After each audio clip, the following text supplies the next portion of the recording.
Welcome to This Explainer. Look, whether you're a CDO, a founder, or a freelancer, your online presence is hands down your most valuable currency.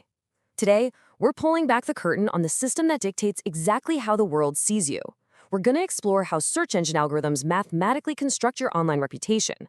And more importantly, we'll break down how you can actually take back control of it. Let's dive right in. It's a super common anxiety, isn't it? You search your name or your company's name, and what you see on that first page just doesn't quite match reality. It honestly feels totally arbitrary. But here's the secret that should put your mind at ease. Search results are not randomly generated, and they certainly aren't magic. They are mathematically constructed.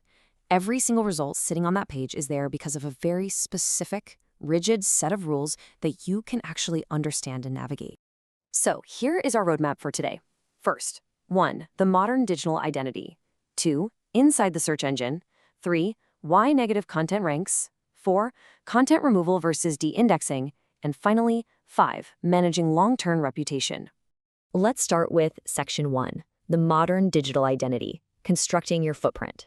Your digital footprint isn't just one static page, right? It's a vast, interconnected cluster of data. Think of it in 3 distinct layers. First up, we have published content archives. These are your news articles, blogs, and corporate web pages, the traditional content that's tied directly to your name. Next, we look at external mentions and citations. These are the third-party references linking back to you from all across the web. It's basically the digital ecosystem talking about you. And finally, structured profile data. This means consolidated, verified info from highly authoritative sources.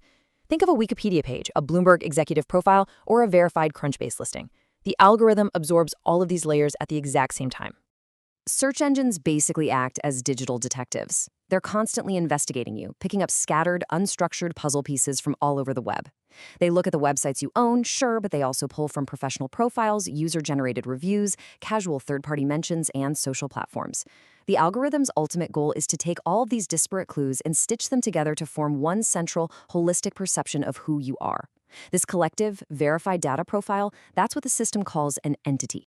Moving right along to Section 2. Inside the search engine, how algorithms see you. Under the hood, the engine runs a 3-step machine process, and understanding these steps is absolutely crucial. Step 1 is indexing identity signals. This is the discovery phase, where the engine crawls the vast expanse of the web and captures names, mentions, and associations across literally millions of pages. Step 2 is mapping entity relationships. Here, the system draws semantic links, connecting you as a person to specific brands, organizations, and industry topics. Finally, Step 3 is evaluating content relevance. This is the judgment phase. It's where the engine measures how closely all this discovered, mapped content actually aligns with your specific identity and the exact query someone just typed into that search bar. And this brings us to a fundamental shift in how the internet works today. Entity-based search models. Modern search isn't just matching a keyword to a web page anymore. I mean, those days are long gone. The system evaluates relationships and consistency across your entire digital footprint to construct a stable perception. You aren't just a name on a screen. In the machine's brain, your reputation is evaluated as a highly structured network graph. You're a web of connected nodes. If the overall network points to you as an authority, well, you rank highly. Let's look at Section 3, why negative content ranks, the glitch in the matrix. So what happens when that graph works against you? To understand why that one super persistent negative article absolutely dominates your search page, we have to look objectively at the cold, hard data points that algorithms actually reward. Negative content gains visibility when it's highly relevant to the search query, successfully indexed, published on high-authority domains, and historically established. But the real kicker? It's supported by high user engagement and clicks.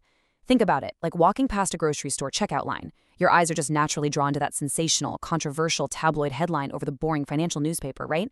Human beings click on controversy.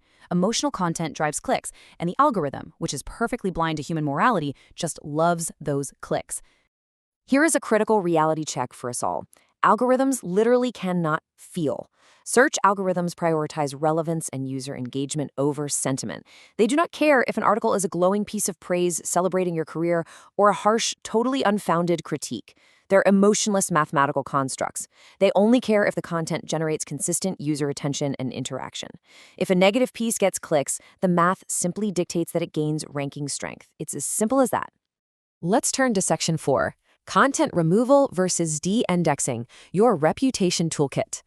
When you're navigating bad press, we have to be really precise about the two main corrective actions in your toolkit. First, content removal. This means the underlying web page is completely, irrevocably deleted from its original source. It's wiped from the internet entirely. De-indexing, on the other hand, is much more nuanced. It means the search engine simply stops showing the URL in its search results. The underlying content actually still exists online on its original server, out there in the digital wild, but the search engine database essentially hides it from public visibility. But we really need to ground expectations right here, because these tools, they are not universally available magic wands. Their feasibility depends heavily on platform policies, your specific content ownership rights, legal circumstances, local jurisdiction laws, and some incredibly strict search engine evaluation processes. You can't just ask a search engine to hide something simply because you don't like it. You have to legally or procedurally prove why it violates policy. And since you can't rely on deletion as your primary defense mechanism, we have to look at a much broader strategy. Which brings us to Section 5, Managing Long-Term Reputation, the Horizon.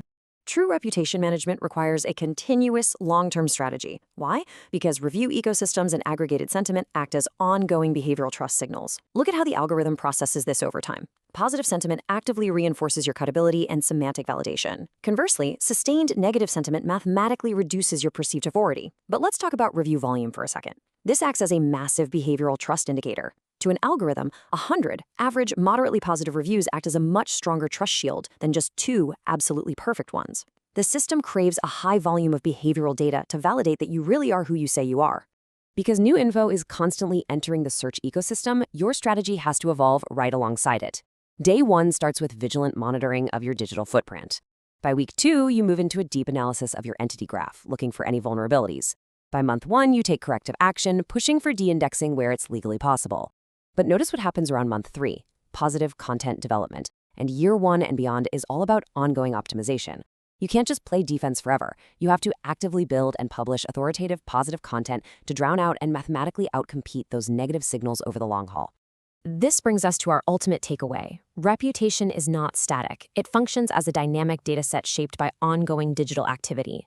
Maintaining an authoritative online image is never a one-time fix. It requires constant, proactive effort. Your digital footprint is a living dataset that needs to be continually fed with consistency, authority, and powerful trust signals. You really don't have to leave your digital identity up to chance or rigid, unpredictable algorithms.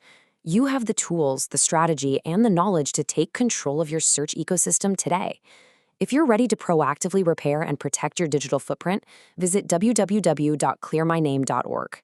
Take charge of your online narrative. Because if you aren't actively writing your digital history, you really have to ask yourself, who or what algorithm is writing it for you? Thanks so much for joining me on this explainer, and I will see you next time.